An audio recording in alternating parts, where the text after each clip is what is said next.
You are watching Live OK Television. Life okay समाचारको साथमा Balwatika school Pepsicola learning made simple Jiva life to your style wellness mall a natural way to improve your health. नमस्कार, life okay समाचारमा स्वागत छ। सुरुमा मुख्य समाचार। थप 570 जनामा कोरोना संक्रमण पुष्टि। एमसीसी राष्ट्रको हितमा भएकोले यसलाई सदनले टुङ्गो लगाउने प्रधानमन्त्री शेरबहादुर देउवा। अध्यक्ष केपी ओली सहित एमालेका 5 नेता विरुद्ध अख्तियारीमा उजुरी दर्ता। अब समाचार विस्तारमा। नेपालमा थप 570 जनामा कोरोना संक्रमण पुष्टि भएको छ। देशभर गरिएको 7028 पीसीआर परीक्षणका क्रममा 364 जना र 2761 एन्टिजेन परीक्षणका क्रममा 206 जनामा कोरोना पुष्टि भएको स्वास्थ्य मन्त्रालयले जनाएको छ। त्यस्तै कोरोनाका कारण थप 6 जनाको मृत्यु भएको छ। हालसम्म नेपालमा कोरोनाका कारण 11911 जनाको मृत्यु भएको छ। त्यस्तै 1993 संक्रमित निको हुँदा हालसम्म नेपालमा 9,96,330 जना निको भएका छन्। हाल नेपालमा 16,616 सक्रिय संक्रमित आइसोलेसन र 109 जना क्वारेन्टाइनमा रहेको मन्त्रालयले जनाएको छ। प्रधानमन्त्री शेरबहादुर देउवाले एमसीसी राष्ट्रको हितमा भएकोले यसलाई सदनले टुङ्गो लगाउन बताउनु भएको छ। बिहिबार बालुवाटारमा काङ्ग्रेस नेतृत्व अर्जुन नरसिंह केसीद्वारा लिखित नेपाली काङ्ग्रेसको संक्षिप्त इतिहास पुस्तकको विमोचन गर्दै प्रधानमन्त्री देउवाले एमसीसीको बारेमा पास फेल जे भए पनि जनताका प्रतिनिधिहरूको थलो सदनले नै टुङ्गो लगाउने बताउनु भएको हो। उहाँले एमसीसी बारे पर्याप्त अध्ययन नै नगरी आलोचना गरिएको गुनासो गर्नुभयो। अहिले राष्ट्रको पक्षमा बोल्ने बेला आएको भन्दै काङ्ग्रेस सभापति समेत रहेका देउवाले मुलुकको हित विपरीत काङ्ग्रेसले कुनै काम नगर्ने जिकिर गर्नुभयो। उहाँले पक्षमा उभिन डराउनु पर्ने कुनै कारण आफूले नदेखेको बताउनु भयो। पार्टीको खिलाफमा जति बदनाम बोल्न चाहिँ 7 सालमा धोका दियो, दिल्ली सुविधा गर्नुदेखि लिएर सारा ठाउँमा गएका छन्। यस्तै चाहिँ धेरै ठुलो गरेका छन्। जहिले पनि आफ्नो खिलाफमा चाहिँ बाचा बनाएका छन्। त्यसै कारण चाहिँ यो चिन्नुपर्दछ र कति कुराहरू के छ भनेदेखिलाई डराउनु पनि हुँदैन। पार्टी मलाई डराउनु भएन, कहिले पनि फाँसीमा सजाय खान सफल भएको हुने डक्टर पछि बोल्नु कहिले डराएन। अरू कहिलेकाहीँ बोले अब इन्डियाकै खिलाफमा बोल्नु पनि डराएन, अरूको खिलाफमा बोल्नु पनि डराएन। त्यस कारण चाहिँ के छ भनेदेखि राष्ट्रको लागि राष्ट्रको पक्षमा बोल्ने हो। भोलि कसको खिलाफमा बोल्नु पर्यो, कसको खिलाफमा बोल्नु पर्यो, त्यो डराएर कहीँ हुन्छ। त्यस कारण चाहिँ डराउने कामै गर्नु, काङ्ग्रेस पार्टी डराएर कहाँ पार्टी चल्छ। त्यस कारण चाहिँ एमसीसी पास गर्न हामी एकमत निर्णय गरेका हौँ। त्यसमा लागिरहेका छौँ। फेरि पनि हुनसक्छ, फेरि पनि हुनसक्छ, पास पनि हुनसक्छ, थाहा छैन। तर राष्ट्रको हितमा छ भन्ने कुरालाई हाम्रो सत्य कुराहरू हामीले भन्नुपर्छ। त्यही हो।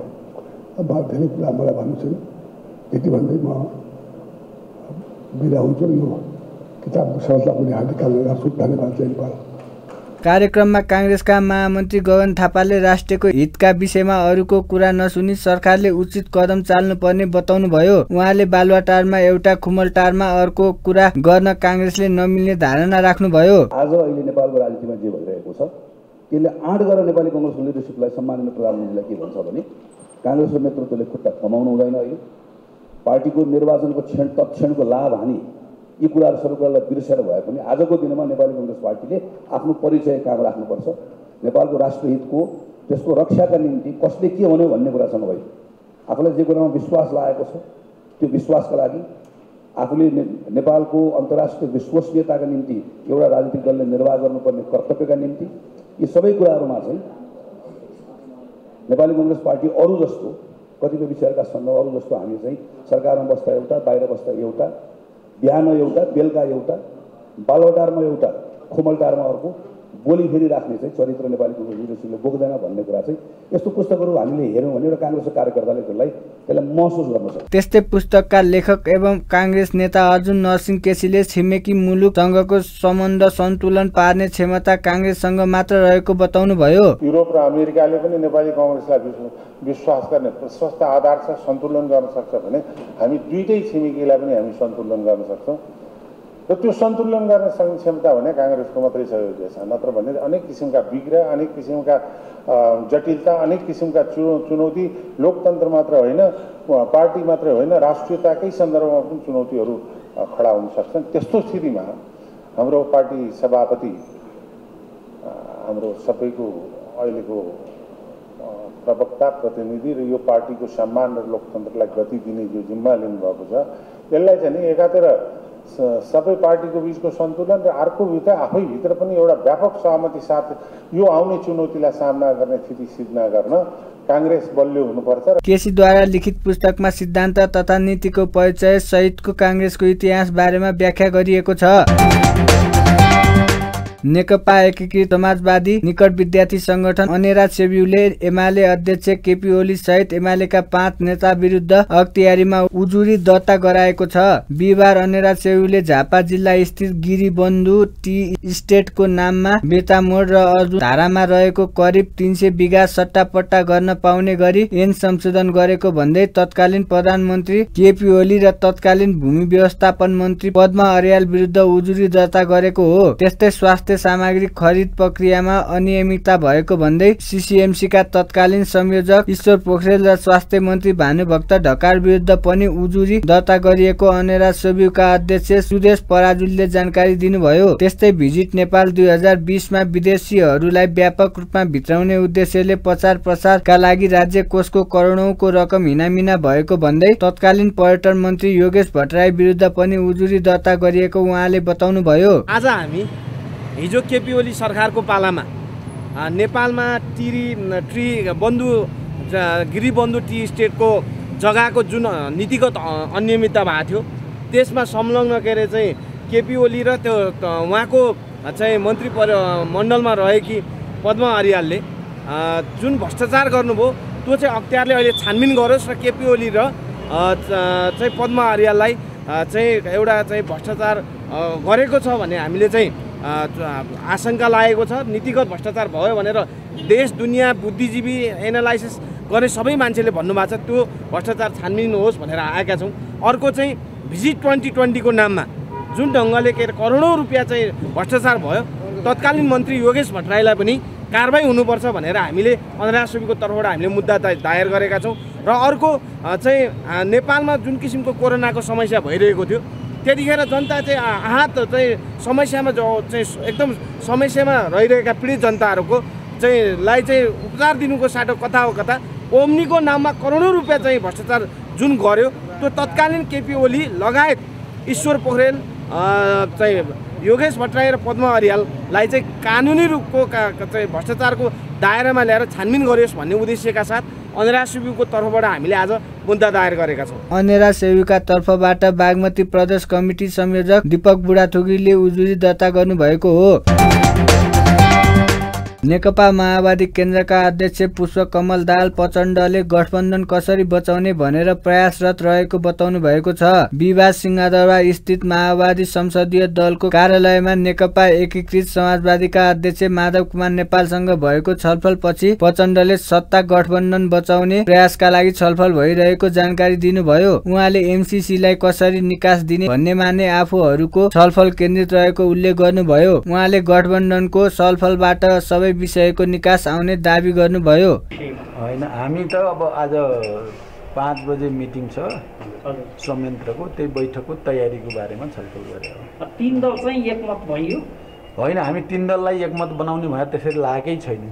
5 दललाई कसरी बचाउने र यो एमसीसीलाई कसरी निकास दिने भन्नेमा सरकारबारे प्रश्न उठिरहेछ नि, यो के होला भन्ने। अब यो आज 5 दलको बैठकमा हामी छलफल गरेर एउटा निचोड एउटा निकास निकाल्नेतिरै छ। हाम्रो जोड चाहिँ सकेसम्म यो गठबन्धन बचाउनेमा छ। बैठकबाट बाहिरिने क्रममा एकीकृत समाजवादीका अध्यक्ष नेपालले भने कुनै प्रतिक्रिया दिनु भएन।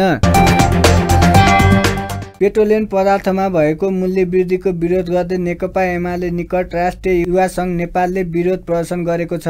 बिहिबार काठमाडौँमा सडकमा नै चिया पकाएर युवा सङ्घले मूल्य वृद्धिको विरोध गरेका थिए। त्यस्तै उनीहरूले मूल्य वृद्धिको विरोधमा प्रतिकारात्मक रूपमा आइरन, मोटरसाइकल लगायतका सवारी साधनलाई फलामको भाउमा बिक्रीमा राखेको थियो। पेट्रोलियम पदार्थमा भएको मूल्य वृद्धिले अन्य क्षेत्रमा पनि असर पारेको र यसले सर्वसाधारणको जनजीवन प्रभावित भएको भन्दै विरोध प्रदर्शन गरिएको युवा संघका संगठन विभाग प्रमुख क्षितिज थेवेले जानकारी दिनुभयो। उहाँले मर्यादा विपरीतको अभिव्यक्ति सार्वजनिक भएको भन्दै पर्यटन मन्त्री प्रेम आलेको बर्खास्तीको माग पनि गर्नुभयो।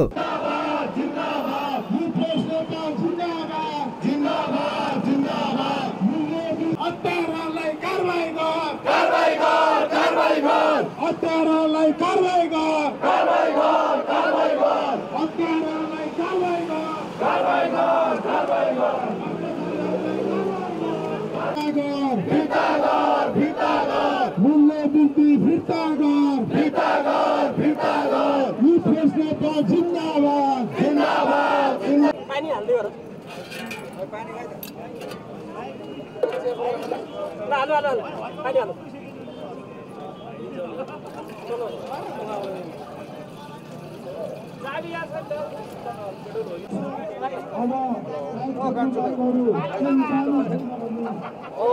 गाड्नु पर्यो नि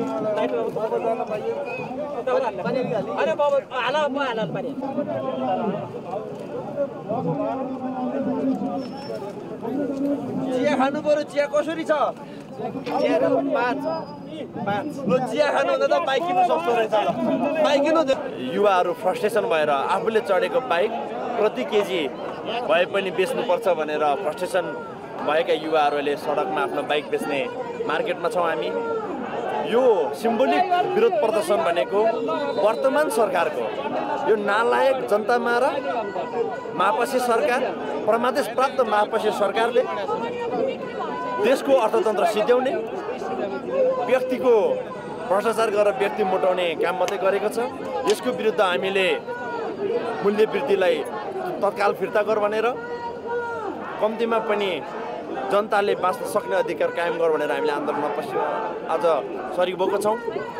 हिजो मात्रै भाइरल भएको संस्कृति पर्यटन मन्त्रीको भिडियो कम्तीमा पनि नेपाल सरकारको मन्त्री जस्तो ओहदामा बस्ने मन्त्रीले एउटा नैतिकता पस्किन सक्दैन भने जनताले के बुझ्छ। जुन सामाजिक ढङ्गले हामीले परिवारमा बसेर साथीभाइसँग बसेर हेर्न नसक्ने अश्लील शब्दहरू प्रयोग गर्ने संस्कृति बिनाको संस्कृति मन्त्रीलाई चाँडोभन्दा चाँडो बर्खास्त गर सरकार। कम्तीमा संस्कृति मन्त्रीले संस्कृति देखाउन सक्दैन, नैतिकता देखाउन सक्दैन भने यो देशले चलाउन असक्षम छ। युवा सङ्घले पेट्रोलियम पदार्थमा भएको मूल्य वृद्धि लगायतका विषयमा निरन्तर रूपमा सरकार विरुद्ध प्रदर्शन गर्ने जनाएको छ।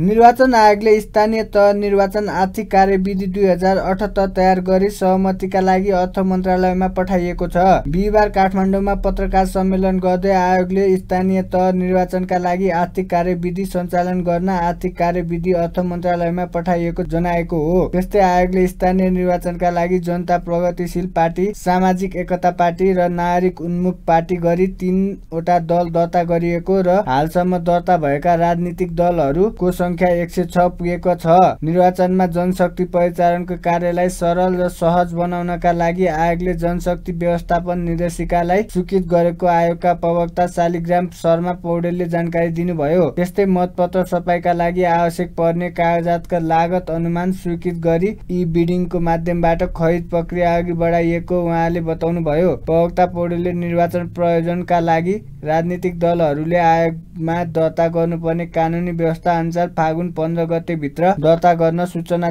जारी गरिएको बताउनुभयो। हालको संविधान, राजनीतिक दल सम्बन्धी ऐन 2073, राजनीतिक दल सम्बन्धी नियमावली 2074 तथा प्रचलित सङ्घीय कानुन बमोजिमका प्रावधान पालना गर्ने शर्तमा राजनीतिक दल सम्बन्धी ऐन 2073 को दफा 4 र 5 बमोजिम जनता प्रगतिशील पार्टी, नेपाल सामाजिक एकता पार्टी र नागरिक उन्मुक्ति पार्टी गरी 3 वटा राजनीतिक दल दर्ता गरिएको छ।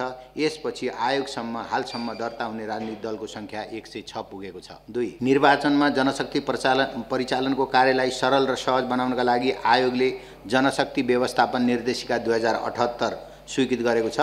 उक्त निर्देशिकामा सम्बन्धित पालिका स्तरमा कार्यरत जनशक्तिलाई सोही पालिकामा स्थापना भएको निर्वाचन अधिकृतको कार्यालयमा परिचालन गरी निर्वाचनलाई मितव्ययी बनाउने प्रयास गरिएको छ। 3. मतपत्र छपाईका लागि आवश्यक पर्ने कागज paper for the ballot paper को स्पेसिफिकेसन र लागत अनुमान स्वीकृत गरी ई बिडिङको माध्यमबाट खरिद प्रक्रिया अगाडि बढाइएको छ। साथै मतदान केन्द्रमा प्रयोग हुने विभिन्न 53 प्रकारका निर्वाचन सामग्रीहरूको स्पेसिफिकेसन आयोगबाट स्वीकृत भएको छ। जिल्ला न्यायाधीशहरूलाई मुख्य निर्वाचन अधिकृतमा नियुक्ति गर्ने प्रयोजनका लागि न्याय परिषदसँग परामर्श गरी तथा अन्य सेवाका राजपत्रान्वित अधिकृतहरूलाई निर्वाचन अधिकृतमा नियुक्ति गर्ने प्रयोजनका लागि न्याय सेवा आयोगसँग परामर्श गरी मिति 78/11/15 सम्ममा आयोगमा नामावली उपलब्ध गराउन नेपाल सरकार कानुन, न्याय तथा संसदीय मामिला मन्त्रालयमा अनुरोध गरिएको छ। 5. कानुनमा भएको व्यवस्था बमोजिम निर्वाचन अधिकृतमा नियुक्ति गर्न नेपाल प्रशासन सेवाका राजपत्राङ्कित द्वितीय श्रेणीका अधिकृतहरूको नामावली पनि मिति 78/11/15 गतेसम्ममा उपलब्ध गराइदिन नेपाल सरकार सङ्घीय मामिला तथा सामान्य प्रशासन मन्त्रालयसँग अनुरोध गरिएको छ। 6. स्थानीय तह निर्वाचनका लागि आर्थिक कार्यविधि सञ्चालन गर्न आयोगले स्थानीय तह निर्वाचन आर्थिक कार्यविधि 2078 तयार गरी सहमतिका लागि नेपाल सरकार अर्थ मन्त्रालयमा अनुरोध गरेको छ। 7. निर्वाचन आयोगमा दर्ता कायम रहेका राजनीतिक दलहरूलाई निर्वाचन प्रयोजनका लागि राजनीतिक दलहरूले आयोगमा दर्ता गर्नुपर्ने कानुनी व्यवस्था भएअनुसार यही फागुन 15 गते भित्रमा निर्वाचनमा भाग लिन चाहने राजनीतिक दलले आफ्नो दल दर्ता गर्नका लागि मिति 78/11/5मा सूचना जारी भएको छ। निर्वाचन प्रचार प्रसार तथा मतदाता शिक्षा कार्यक्रमका लागि आयोगले उत्पादन गर्ने निर्वाचन गीति सन्देश, संवादमूलक सन्देश, लघुकथा आदि लेखनका लागि प्रतियोगितात्मक कार्यक्रम सञ्चालन गर्न सूचना प्रकाशन भएको छ। निर्वाचनमा प्रचार हुने यस्ता सामग्रीहरूको तयारीमा सहभागिता जनाई निर्वाचनको काममा सहयोग गरिदिनु हुन आयोग सम्पूर्ण सृजनाकार एवं स्रष्टाहरूमा हार्दिक अनुरोध गर्दछ। उत्कृष्ट रचनालाई नगद पुरस्कार एवं प्रमाणपत्र पनि व्यवस्था गरिएको छ। 9. अर्थ मन्त्रालयसँगको सहकार्यमा आगामी स्थानीय तहको निर्वाचनमा अन्तर्राष्ट्रिय सहायताको प्राप्तिका सम्बन्धमा छलफल गर्न मिति 78/11/4 गते विकास साझेदार समन्वय बैठक सम्पन्न गरियो। बैठकमा नेपाल स्थित विभिन्न 20 वटा राजनीतिक नियोगहरू एवं विकास साझेदार संस्थाका प्रमुख एवं प्रतिनिधिहरूको उपस्थिति थियो। आयोगद्वारा पहिचान गरिएका मतदाता शिक्षा, सूचना प्रविधि, भौतिक सामग्री तथा विज्ञ परामर्श सेवा लगायतका सम्भावित सहायताका क्षेत्रहरूको बारेमा जानकारी गराइएको थियो। त्यस क्रममा केही विकास साझेदार संस्थाका प्रमुख तथा प्रतिनिधिहरूले उक्त सहायताका क्षेत्रमा आयोगसँग सहकार्य गर्न तयार रहेको जानकारी गराउनु भएको थियो। अब आयोगको लागि नेपाल सरकारले निर्वाचनको तिथि घोषणा गरेको छ। तिथि घोषणा गरेसँगै कानुन आयोगले आफ्ना निर्वाचनका तयारीहरू सुरु गरेको छ। अब यसमा सम्मानित सर्वोच्च अदालतमा कसैले रिट हाल्नु उहाँको राइट हो।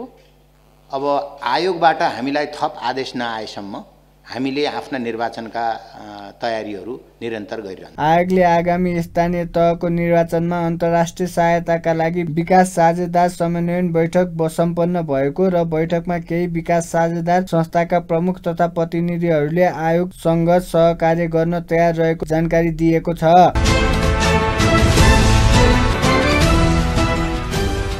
कतार एयरवेज शहीद स्मारक ए डिभिजन लिग फुटबलमा मनाङ मसाङ क्लब पराजित भएको छ। बिहिबार भएको खेलमा मनाङ विभागीय टोल एपीएफसँग 3-1 गोल अन्तरले पराजित भएको हो। त्रिपुरेश्वर स्थित दशरथ रङ्गशालामा पहिलो हाफ 1-1 गोलको बराबरीमा सकिएको खेलमा एपीएफले थप 2 गोल दोस्रो हाफमा गरेको हो। खेलको 37औं मिनेटमा मनाङका कप्तान अञ्जन विष्टले गोल गर्दै मनाङलाई सुरुवाती अग्रता दिलाएका थिए। 1 गोलले पछि परेको एपीएफले 3 मिनेट पछि नै बराबरी गोल गरेको थियो। 40औं मिनेटमा एपीएफका आशिष लामाले गोल गरेपछि पहिलो हाफ 1-1 गोल बराबरीमा सकिएको थियो। दोस्रो हाफमा मनाङ विरुद्ध हावी देखिएको एपीएफले 81औं मिनेटमा गोल गर्दै अग्रता 2-1 मा पुर्याएको थियो। एपीएफका लागि मणि कुमार लामाले उत्कृष्ट गोल गरेका थिए। त्यसपछि 87औं मिनेटमा एपीएफका लागि नवीन लामाले गोल गरेपछि एपीएफ 3-1 ले विजयी भयो। जारी लिगमा एपीएफले तेस्रो जित दर्ता गरेको हो। जितपछि एपीएफ तालिकामा 14 अङ्क बनाउँदै 8औं स्थानमा उक्लिएको छ। पराजित भएको मनाङ 20 अङ्क सहित दोस्रो स्थानमा छ। यस्तै 7 दोबाट स्थित एन्फा कम्प्लेक्समा बिहिबार भएको खेलमा एनआरटीले सङ्कटालाई 1-0 गोल अन्तरले पराजित गरेको छ। एनआरटीलाई जित दिलाउन स्टेफन समीरले निर्णायक गोल गरे। खेलको 28औं मिनेटमा स्टेफनले एनआरटीलाई जित दिलाउन निर्णायक गोल गरेका हुन्। सरोज तामाङको लामो पासमा सङ्कटाका 2 डिफेन्डरलाई बिट गर्दै उनले गोल गरेका थिए। यस जितसँगै एनआरटीले 11 खेलमा 17 अङ्क जोडेको छ र तालिकाको 5औं स्थानमा छ। त्यस्तै सङ्कटाले 11 खेलमा 15 अङ्क जोड्दै 6औं स्थानमा छ।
कमब्याक भएको फेरि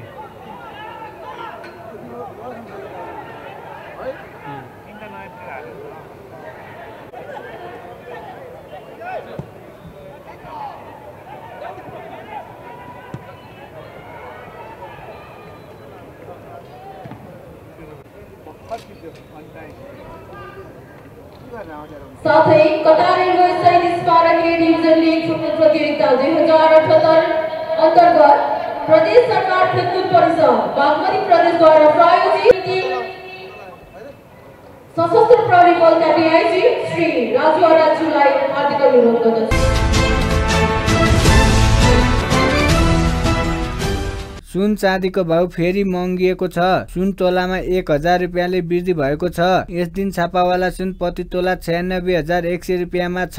यस्तै तेजाबी सुन प्रति तोला 95,600 रुपियाँमा कारोबार भइरहेको नेपाल सुन चाँदी व्यवसायी महासंघले जनाएको छ। चाँदीको मूल्यमा पनि बढोत्तरी देखिएको छ। चाँदी तोलामा 10 रुपियाँले उकालो लाग्दा प्रति तोला 1295 मा खरिद बिक्री हुँदैछ।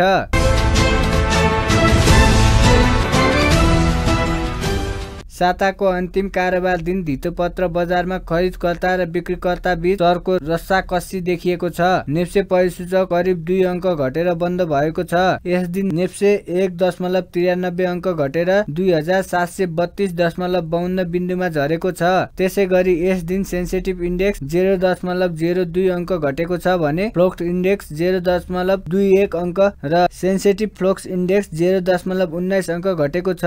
नेप्से सँगै यस दिन कारोबार रकममा पनि कमी आएको छ।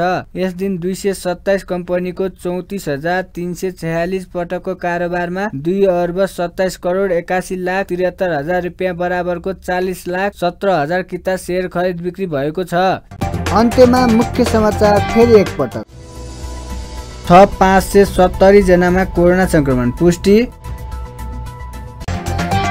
एमसीसी राष्ट्रको हितमा भएकोले यसलाई सदनले टुङ्गो लगाउने प्रधानमन्त्री शेरबहादुर देउवा। अध्यक्ष केपी ओली सहित एमालेका 5 नेता विरुद्ध अख्तियारीमा उजुरी दर्ता। हस्त अहिलेका लागि लाइफ ओके समाचार यति नै। हेर्दै गर्नुहोला लाइफ ओके टेलिभिजन। नमस्कार। लाइफ ओके समाचारको साथमा Balwatika school Pepsicola learning made simple. Jiva add life to your style. Wellness Mall, a natural way to improve your health.